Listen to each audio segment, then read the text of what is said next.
Little on the fishing scene compares with the excitement and challenge brought on by being able to see your quarry and subsequently calculate lure choice and fishing strategy based on how the fish reacts to what you do. In this case, the target species is the rainbow trout, but there are larger tactical lessons to be learned. Indeed, you might consider this a primer on sight fishing on ice. See that? Got him. There he is. He came right up. He raised right up. I watched him eat that. That is so exciting.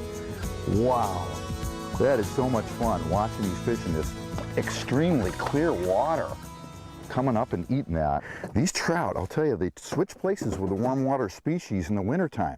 The warm water species are moving out into the deeper water, and these cold water species will come right up in the ship. We're in about 10, 12 feet of water, and the cold water species come right up in here. This is where the food is. They're in the, you know, in the littoral zone up in the shallow flats where the sunlight can reach the bottom, and it creates life. You've got all kinds of little insects living in the bottom in the shallow water that these fish can now feed upon that they couldn't feed on in the summertime. So they switch places. Now, okay, I'm using a little Northland bloodworm on a little bitty jig and no weight on the line.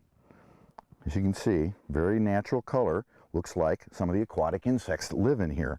And very good. Look at this. We got a little leech on this fish. Here we go. Let's put this guy back. I know he's been handled kind of rough, but these are stocked fish and they're pretty tough. And he swam right away. Great. Okay, here we go, little guy. Back down he goes. No weight on the line because we're real shallow. I don't need to get down real fast.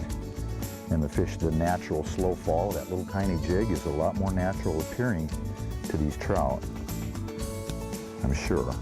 But you have to keep it moving. We're just jigging away constantly. Oh, there we go. Oh, he slashed at it. Come on. Oh, come on. He hit it. He hit it. Come on, here he comes. Got him. Oh, he's a wild fish. I'm gonna have to reach over here and grab my handy landing net. We're using these great big holes. Oh, he's just hooked on the outside of the mouth. And we'll see if we can just scoop him in here.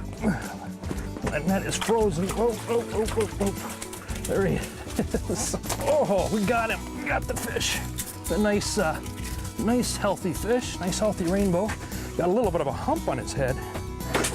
He just ate it, and as you can see where we hooked him, right on the outside of the mouth. He just slashed through, just had to keep that bait moving and constantly moving and making him chase it, and finally he got hooked. Let's see if we can get him off here. There we go. Pretty fish. Pretty rainbow. I'll show you what we're doing here.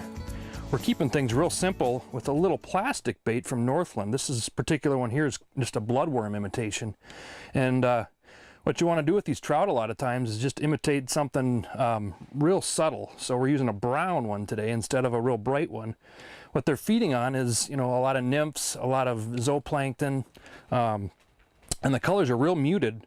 But the key to this whole thing, I think anyway, is this tail on this little bait.